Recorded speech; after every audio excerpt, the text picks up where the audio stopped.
asked my Instagram friends, what do you want to know about me and Joe? The questions literally came flooding in. So today, we're keeping it casual. We're going to pull back the curtain and answer the curious questions that most people have. So let's jump in. Joe, welcome. Yes. So welcome again to your own home Yes. doing this podcast. Yeah, it's always good to be here. Always good to be here. Okay, so questions I get asked all the time. So I've got some followers and I get the same ones a lot. So what I've done is I took the questions that, I get all the time. And then this last week, some of my Instagram family, that's what I call them. I was like, if you had something you really wanted to know, what would you ask for Joe? And what would you ask for me? Or what would you ask both of us? Okay. So we're diving in. I'll tell you one question I get a lot. What in the world does Joe do for a living?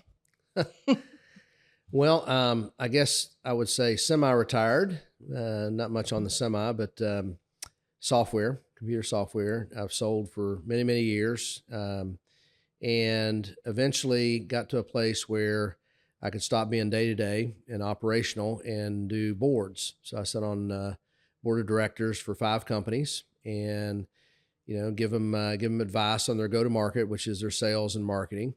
I do a lot of work with their head of sales. A lot of them I talk to their CEOs as well, either on a weekly or bi-weekly basis. Of course, do the board meetings as well. Mentor a fair amount of people, from sales leaders to sales reps, just to stay current and connected. And so, it's not full time, but it keeps me busy and keeps me fresh, if you will, and kind of tied into what's going on in the high tech world. Well, it seems like you're full time because you're in your office like all day long.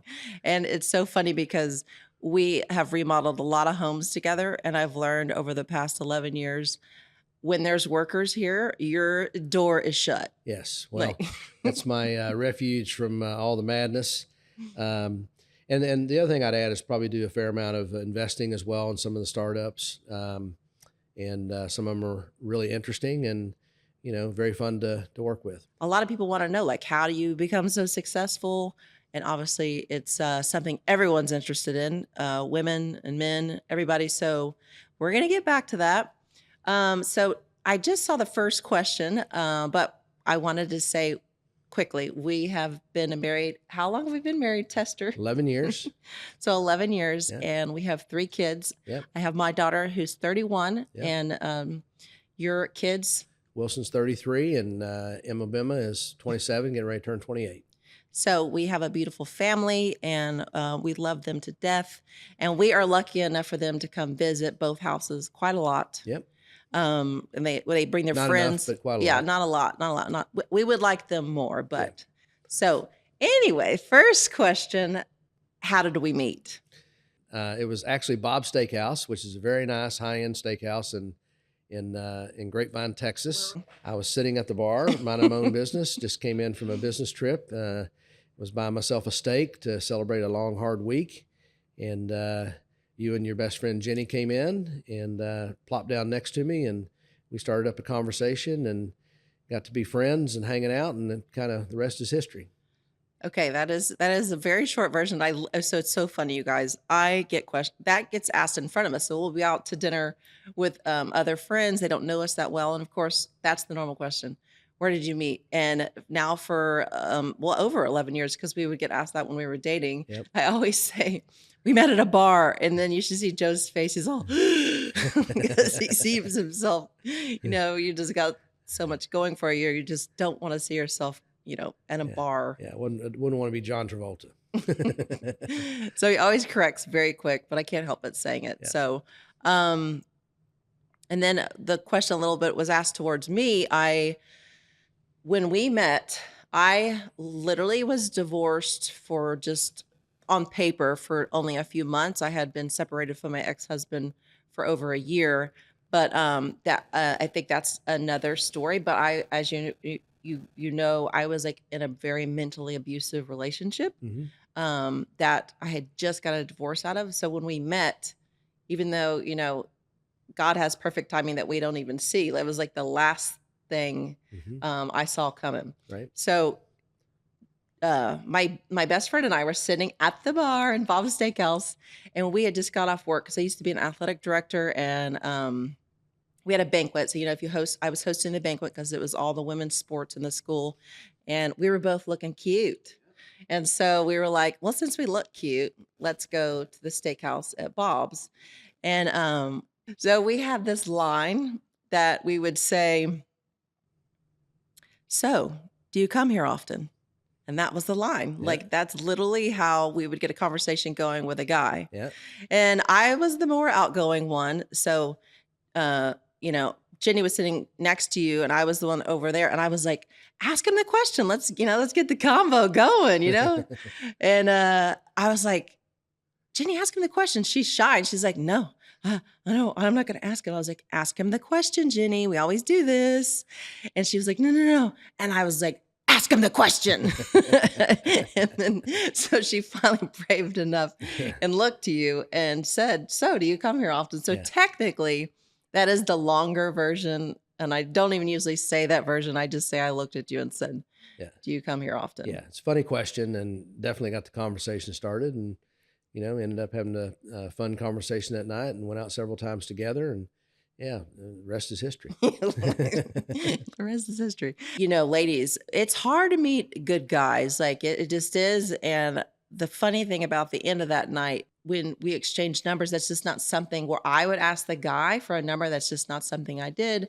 I'm like more traditional. But I remember at the end of the night, I was like, you are like literally the most sincere, nicest person.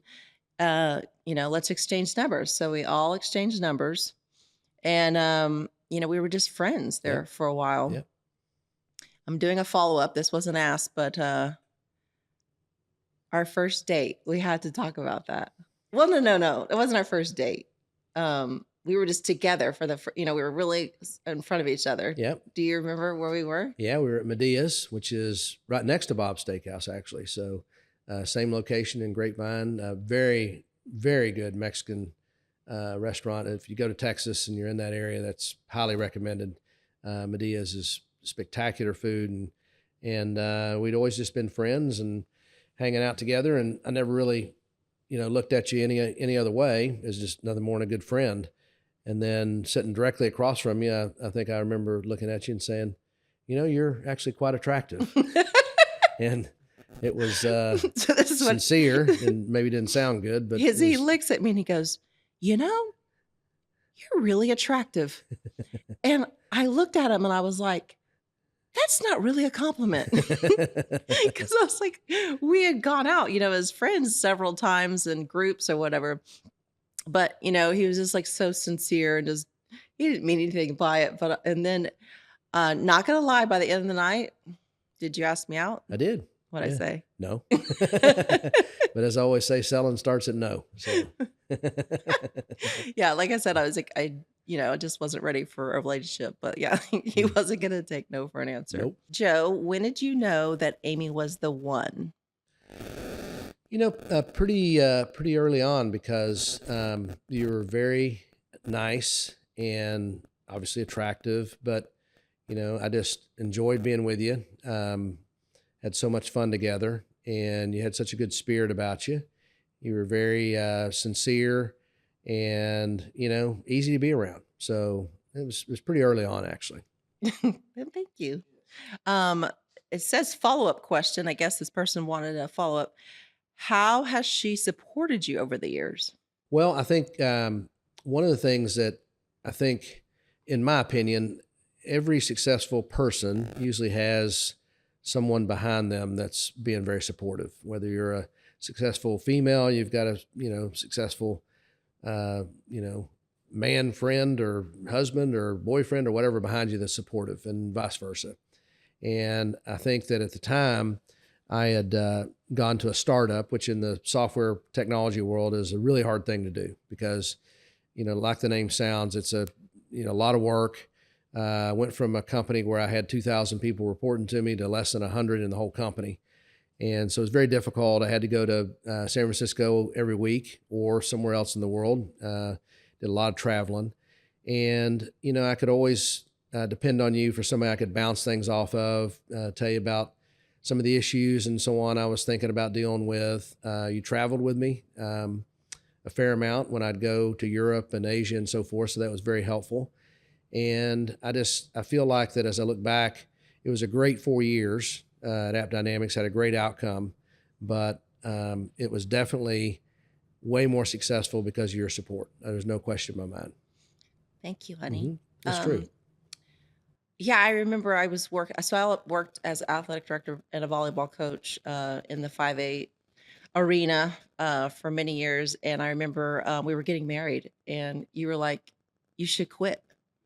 And I was like, "What? What do you mean?" I was like, "What do you mean quit?" Because like that was my identity. That's all I knew. I had such amazing relationship with all my kids over the years. But I remember you asking me that. I was like, "You're crazy. I can't quit." But it really did make sense because we had both been married before, and just the travel and everything, because you were basically gone at least Monday through Thursday, and then sometimes longer, because going over to Europe and stuff, that was a lot. And it just made sense because, we wanted it to work. And I think that would have been really hard. You know what I mean? Joe, how do you feel about Amy being a full-time influencer? I feel the same way I've told you many times is I think people should follow their passion. And I know that the fashion and redoing homes and so forth is a passion of yours. And it's something you have fun with. And I don't think you consider it to be work, even though you spend a lot of time, focused on it and literally kind of working. But at the same time, since it's a passion, I feel very happy about it that you found that, and it's something that can fill up your time with something that brings you joy. And for me, as you know, I like horses and horse racing, and it's the same thing for me. It's a passion of mine, and I enjoy doing it, enjoy spending time on it. And so it's not work when it's passionate and fun. And so I'm very happy for you. So I got asked yesterday, does Joe get annoyed with like the camera always on? No, Not no, it always, but doesn't. like, what do you No, think of it? I mean, I get used to it, taking pictures and videos and so forth. And, like I said, I know it brings you joy and it's something that makes you happy. So not at all. No. It's so funny because the brand, the Instagram is Amy plus Joe because it's my Instagram, but like you're my ride and die. Like you're there for me all the time. So that's like it's Amy plus Joe, Yep. even though it's my social. There's just no way to do what I do without your support. Yeah. No, I'm happy about it. Yeah. Okay. The camera. Sometimes you're like, Well, okay. when I'm getting ready to take a bite of food, that might be a little much, but no, 99% of the time it doesn't bother me at all. By the way, everyone loves seeing you cut your steak. My stories are like, man, that looks good. It's really gotten to a point like that I think people are taking notes on the restaurants we go to. Yeah. And like Well, they what we should. I say mean, I about it. know I've told you often your notes section of all of our travels and everything people get a lot out of that I because know. if Yeah. you go into a city that we've been and you're always taking really good detailed notes about the restaurants and the places to go and things to eat and things to do and places to stay. And so, I think it's be wise if somebody's going somewhere and we've been there to ask you because I know those are very helpful. Yeah, I'm the planner of the family and the friends. So you guys want to know where like a place to go, just send me something. I'll probably put like some type of travel booklet together at some point and Hmm. make it a little more, better for people to Well, and it's read. also helpful for us when we go back. So Yeah. a lot of times we won't be someplace for a couple of years and you go back and you can't remember the name of the restaurants or what to do and where to Mhm. stay. And I know it's helpful for us as well. Can you think of one of the crazy countries you went to? I think the Bali thing was the Sumba, Uh-huh. the little island off of Bali.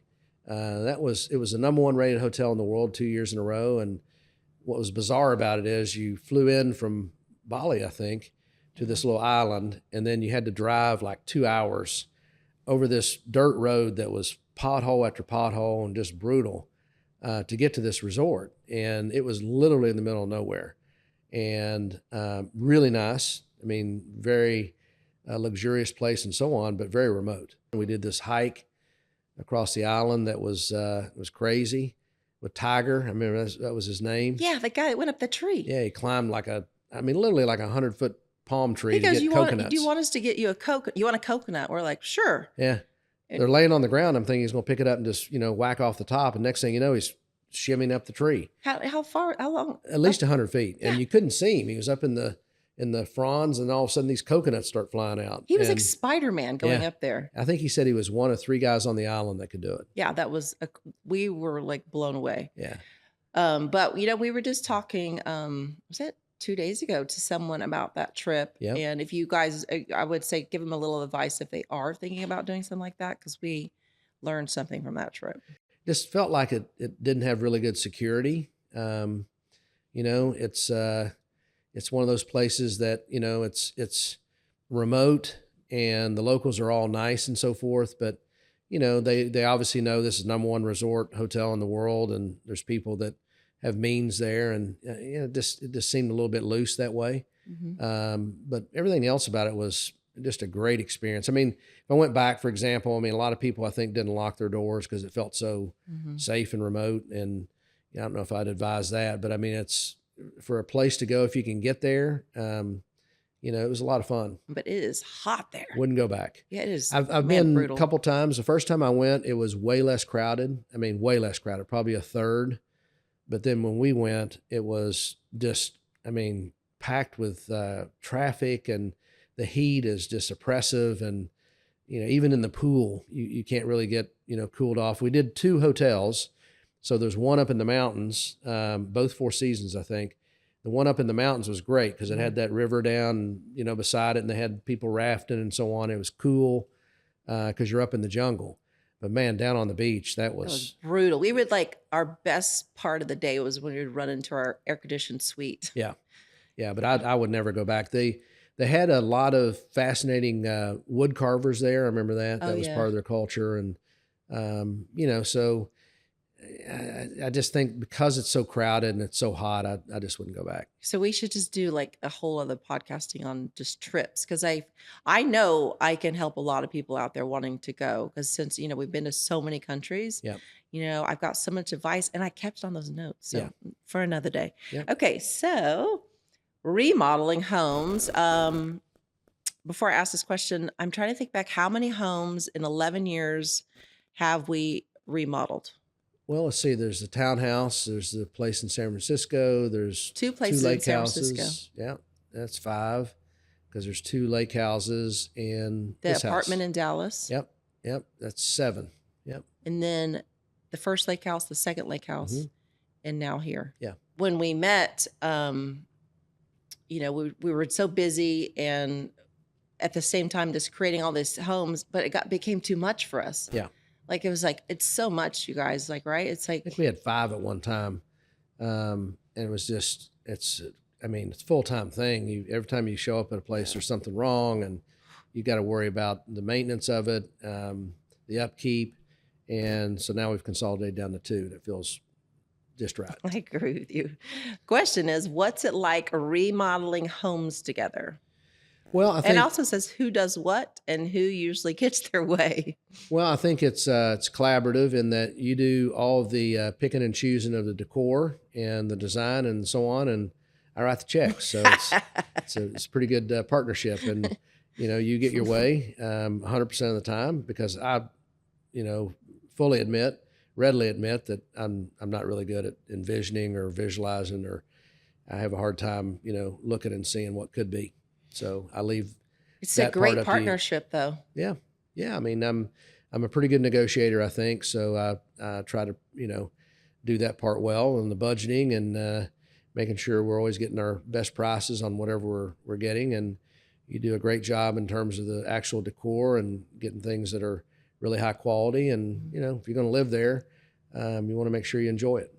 So how do you know it? Okay, so we got this home at the Texas Lake House, and this home. Looking back on that, and you knew I wanted a nicer home and higher end finishes. I didn't want the typical coastal design look. That wasn't my thing. Yeah.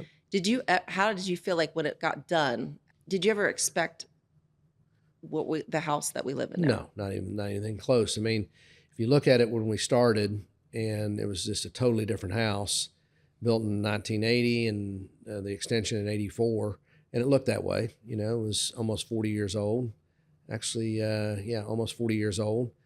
And, you know, it needed a facelift. And so at first, I think that's what we thought we'd do, is just a remodel, so to speak. But I remember when we talked to Chris, our architect, and I asked him, you know, how much do you think we'll have to change? And he said, all of it. Mhm. And I thought he was joking, but it turns out he wasn't, and he was right. And no, I had no idea it would end up being this spectacular. You had no idea it'd end up on selling OC? No, I had no visions of that for sure. That was a cool way to show it off, though. Yeah, you know, I mean, I think that was a fun experience, and you know, our architect and designer Frank and Chris did a great job. Okay, so we have, during COVID, we were in a wonderful lake house. We have so many good memories there with the kids, with the volleyball court, and during COVID, remember you'd make those breakfast tacos every morning? Yep. And Yep. well, we had too much to eat, too much to drink. What else were we gonna do? Well, I think it was a blessing to be in the Texas house because it was remote when everybody was remote, and we had the boating situation there. We could take the boat out, which we did a lot, and you know, it's a resort at the resort, so it's got a lot of neat things, from the pool to the volleyball court, and you know, the golf thing and so on. And it was a perfect situation, because if you're going to be remote, which everybody had to be at that time, might as well be in a place you can have some fun. We had such good times. Yep. So there was this house around the corner from us, and we called it, what do we call it, Pablo? Well, the kids called it Pablo, after Pablo Escobar. Yeah, because it was just this huge estate. We were like, who lives there? Yeah. And it was like, because we live on the lake in a neighborhood. It's a gated community. We had a beautiful home, like we said. What was our square footage, you think, of the home? Probably 4,500, something like that. Yes, it was a good sized home. Yep. I had completely remodeled it. Yep. It didn't even look like the same. No. In fact, in the backyard, there was nothing but grass. Correct. And then we got the pool, volleyball court, and a boat dock. Yeah, it was a wonderful. So we were there for, looking back, was it 7 years? Yeah. Okay, so Yep. I think it was 4 bedrooms, and we created another one upstairs. Yep. Because we had the 3 kids, and we wanted all 3 of them to have their own room. bedroom. Yep. So there was was it an attic or media room? It was both a media room and kind of, And we not created really a attic, room. but we took that room and made it into a bedroom. Yeah, that was so rad. Okay, so during COVID, so for about 6 months, I was eyeing Pablo Escobar's house. I was like, and I waited so long to bring it up to you. Yep. Because I thought that would be such a great place for us. Yeah. But you know, we'd lived in this house. It was wonderful. But this house was, man, it was the bomb. It was like an estate on the lake. And I'm admitting this to you. I waited, and you were in such a good mood on the boat. We were on this boat ride, and I had the best thought to plant into your head. You know where it was? Yeah. I was like, honey, we have 3 kids. We have 4 bedrooms, and one day they're going to have grandkids, and we'll have nowhere to put them. Yep. What if one day we could live there? And I pointed at the house. Yep. And that's all I said. But that was like all I said. And you're like, Do you remember that? Yeah, and the thing I liked about that house, I mean, it's a really nice house, obviously, but the property itself. So in a gated community, it's gated. So it's very private, but you know, it's a nice 3-acre parcel of land that's got habitat on both sides, so nobody can build on either side, and it's got a lot of lakefront and so forth. So the property itself, I've always been a big believer that being on the water, you're never going to do wrong or never going to do poorly on your investment, because God only made so much of it. So being on the water was always important. But in this one, I think for the lake it's on is the best lot that I've seen on the entire lake. And it's a big lake. So I've always, admired the property itself. And we ended up doing a lot more to the property outside of the house once we bought it. And that was kind of the vision. And you're so good at real estate, and you're so good at thinking ahead and investment. And I think that's how you saw it eventually, investment property, or like it would be a life home. Yeah, I think that's a legacy home. So I've always looked at that property in particular. It'll be with us forever, as well as this one. But for that one in particular, it just really felt like it could be someplace, like you said, that was not only for the kids, but their kids and, their kids. And just as importantly, the philosophy has always been to have places where the kids want to come, because they're going to go places with their friends. They'll go other places, obviously, but we always wanted a place where they would want to come and see us because, they can only see us, which is great, but they can have some fun while they're here. Oh yeah, that was purposely this house and the Texas house. Yeah. I just feel like they're so fabulous that the kids always want to come. They always want to bring their kids. And so Yeah. we get to see them all the Yes. time. It's Yes. so wonderful. Yeah. And especially in Texas where the location for them is close for all of them. Get to see them more than probably we normally would. And it's really worked out. And I think that, there's so much variety of things to do there, that, it's someplace they come, they have fun, and no regrets whatsoever. Yeah. So I was thinking like last fall, we were there for 2 months and we hosted 6 weekends in a row. Yeah. Yeah. Remember that? It's a place, and same thing with our friends. So it's not only the kids and their friends, but our friends. It's a great place And to the come. family. And so it's just, Yeah. So it's, the philosophy has always been, what's the point of having things if you can't share them? yeah, that's it. And I feel like God has given us both the spirit of hospitality. Yeah. I mean, I It's like a enjoy gift. having people come and visit and having a good time and enjoying themselves, and maybe have some time to do things in a location they normally couldn't do, because it's free. That's a good thing. And I get a lot of joy out of it. I know you do as well. It's been so neat too over the years, like getting to know the kids' friends. Yes. Because they're like married now. Yeah. A lot of them are married or Yeah. getting married. Or And some of them I've known since they were, literally babies. So it's always great to, now that they're in their 30s to see, and Emma's friends in the late 20s. I mean, the adults they've grown up to be, and all great so kids. sweet. It's such a blessing. Yeah. So we got done with this house, the Texas house, and I planted another idea in your head a couple of years ago. So I loved remodeling. I think it's because like my athletic background, I was like so competitive and I just wanted to be so good at whatever I did. And then now it's just trickled into, home decor and fashion and just bringing joy to people. And just, I don't know, I get like kind of obsessed about it. But a couple of years ago, you can correct me, it might be different, but I remember saying to you, because I had remodeled all those homes with you, and that was over. And we decided, okay, let's do the 2 houses. Let's not.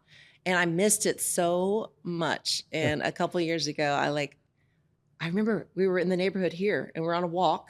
Yep. Once again, I waited to ask you until you're in a really good mood. And I was like, honey, would you consider, buying a home that we could tear down and sell it? Mm-hmm.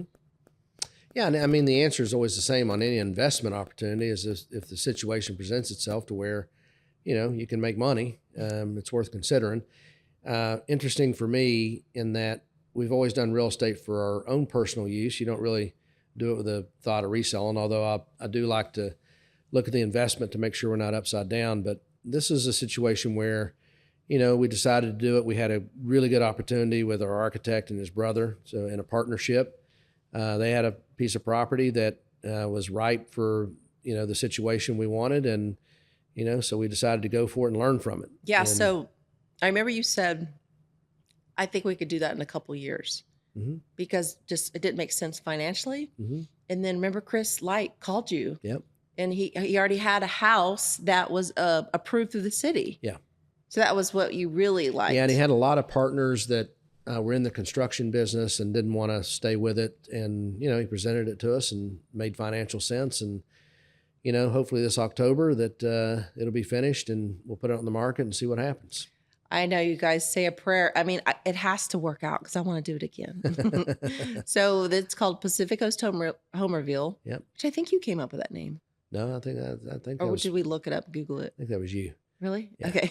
So it's Pacific Coast Home Reveal. And I feel like it's another one of God's blessings. But, we got to knock it down and completely choose all the finishings. Yep. And we have a great team that's helping us. And it's right on Ocean Boulevard. Yeah, it's a great location in Corona Del Mar. And kind of a highly desired spot. Chris, of course, is really smart, so we went down a floor and up a floor, and ended up, I think, almost doubling the square footage from Yeah. 2,500 to 5,000, which is really important in that part of California. Is, real estate's obviously very valuable, and so yeah, I have high hopes for it. So that's very exciting. So I really need it to be so good. So you are okay with me. I want to take the money if, Lord willing, we do successful and do it Yep. Okay. again. Well, we're going to find out pretty soon. So next question. This goes back personal. Joe, what was your very first impression of Amy? And now that you know her inside and out, what has changed?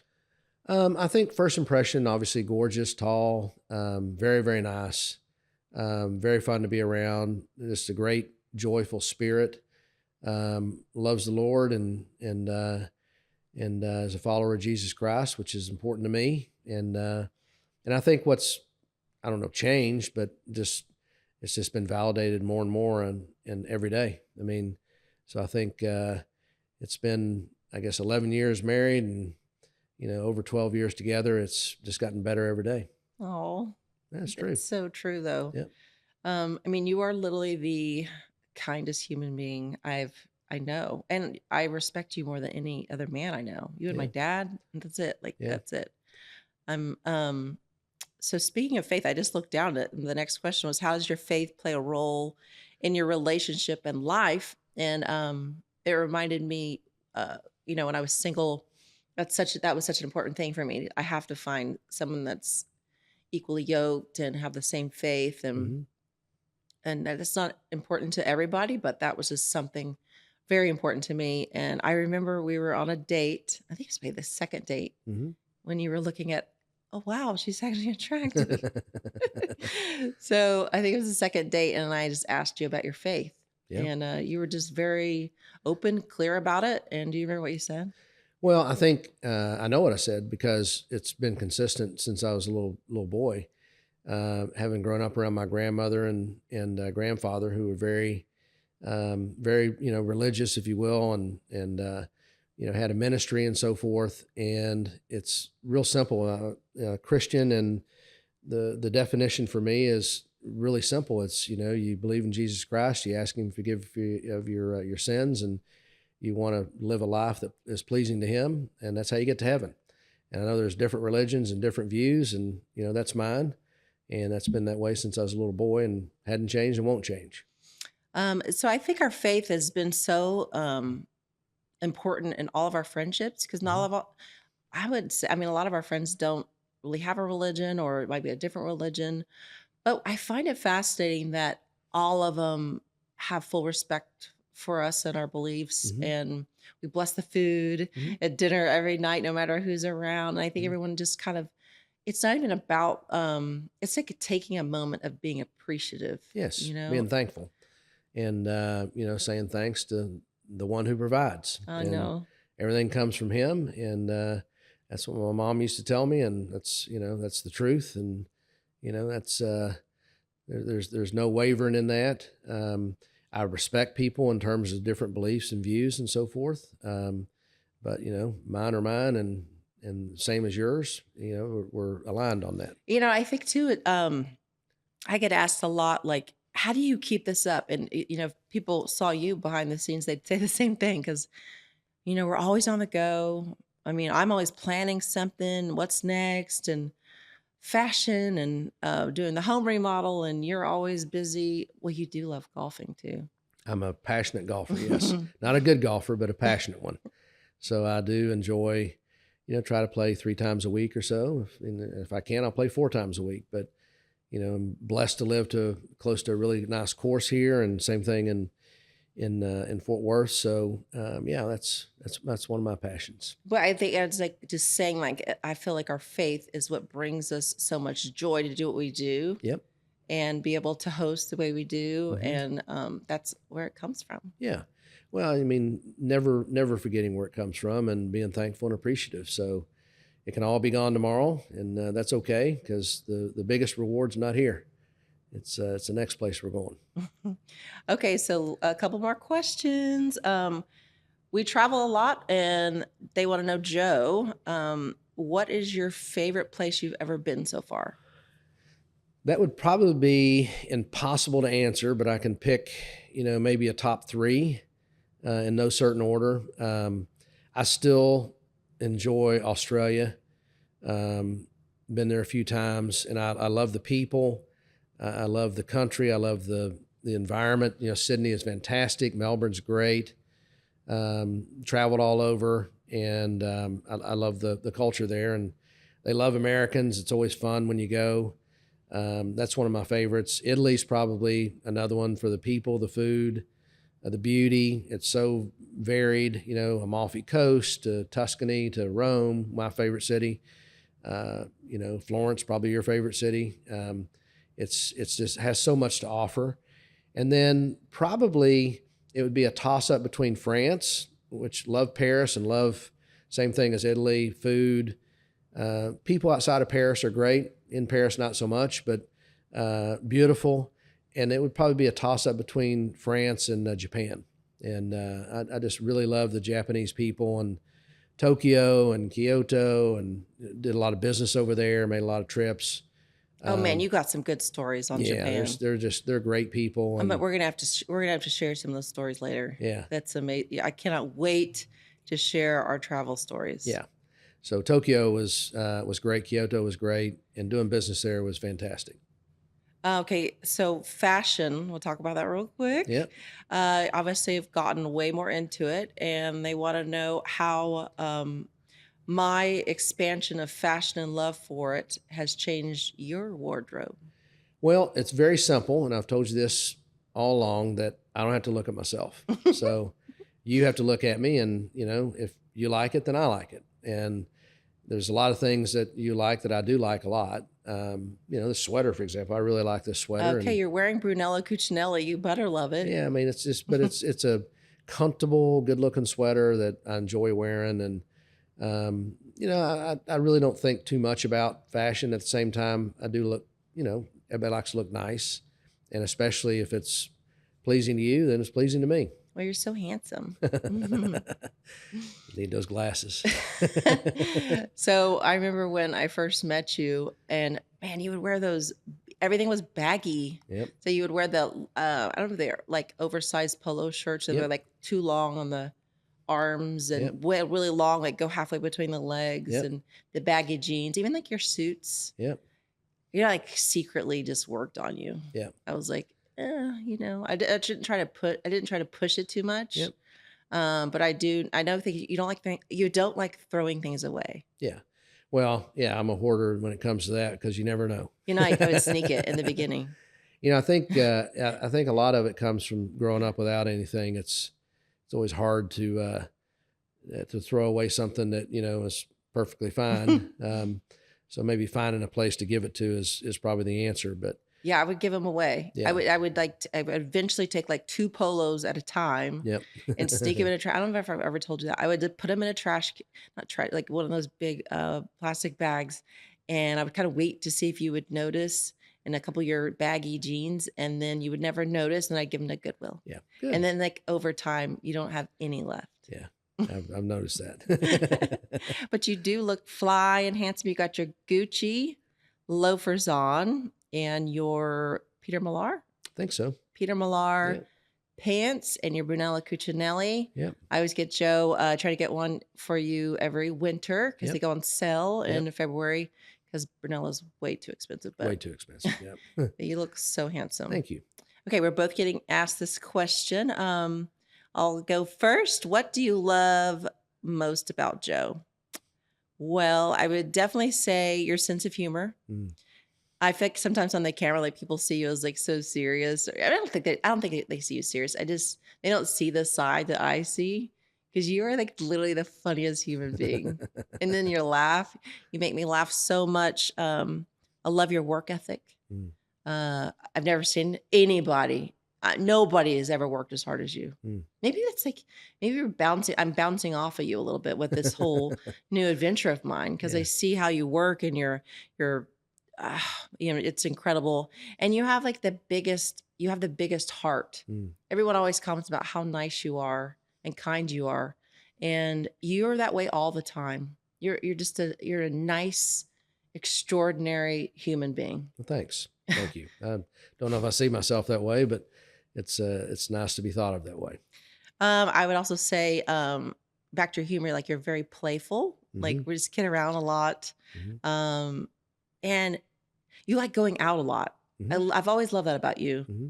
You know, you're not one to like, we don't sit around watching Netflix. Right. You know, we do that sometimes, but it's not like and sometimes there'll be nights where I'm like, I'm tired because I'll host an event and stuff. And you're the one that you're like, let's go out. Yeah.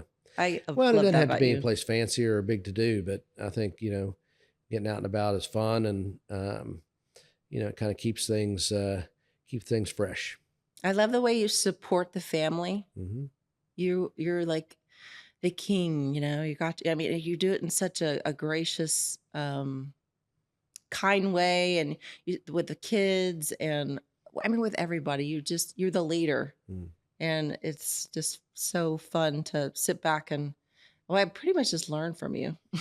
Well, I think it gives me joy to see others that I care about and love be happy, and at the same time try to make sure that they do the right thing, and live a good life, and so I think when it comes to family in particular, that brings me a lot of joy. But that's one of the reasons why I think you work so hard, because we always have that in the back of our minds, like we'll be dead, Hmm. and then we have the grandkids, and then they'll have the kids, and then have the Yep. kids, and it's like a legacy of just all your hard work. Yeah. Yeah, and I mean, it's more than just stuff. I mean, I think that's something they can enjoy, but also just some of the lessons they can learn from observing, doing things the right way. Your turn. Well, I mean, like I said, I mean, I think in addition to being gorgeous, same thing. I think you're very, very kind, and very fun to be around. Funny as well. Great sense of humor. I think that you know you you definitely go out of your way to care for people, both friends and family. Um, Much more, I think, than sometimes they even see, because it's the little things that you worry about and do that people don't necessarily see, but I see it, and I appreciate it. And I think that somebody who is say godly, but somebody who is full of the Lord, and loves Jesus and so forth, is something that's magical to be around. And I think that's where a lot of the kindness and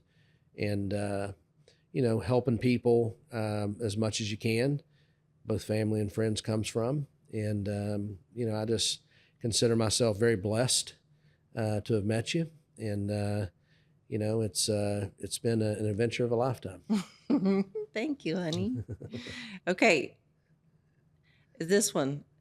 It says, "Okay, be honest. Are you guys actually this happy in real life, or is that just for Instagram?"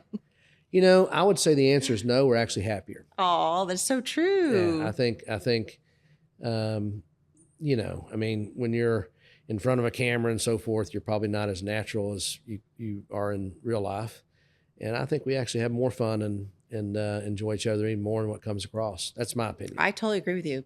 I Yeah. do. I've been asked that before, and it's like, no, it's actually even better Yeah.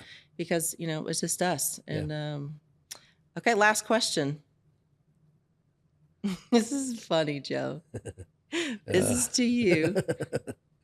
Actually, it's to me. Does Joe have a brother? Unfortunately, I don't. I always wanted one. I got three fantastic sisters, and was blessed to have such great sisters. But I always wanted a brother, and this wasn't meant to be.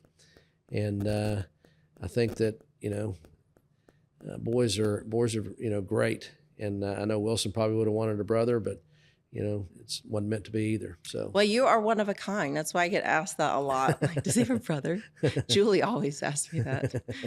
Thanks for hanging with us. You can find me on my socials at Amy Plus Joe or amyplusjoe.com. I'm also on YouTube and TikTok. So check it out. And if you're really into love and big dreams and a little luxury, You can hit subscribe and comment below, and you will be entered to win a monthly giveaway where I'll be giving away a luxury item of some sort. That might be one of my favorite fashion pieces, accessories, or maybe a gift card. So don't forget, hit subscribe and comment.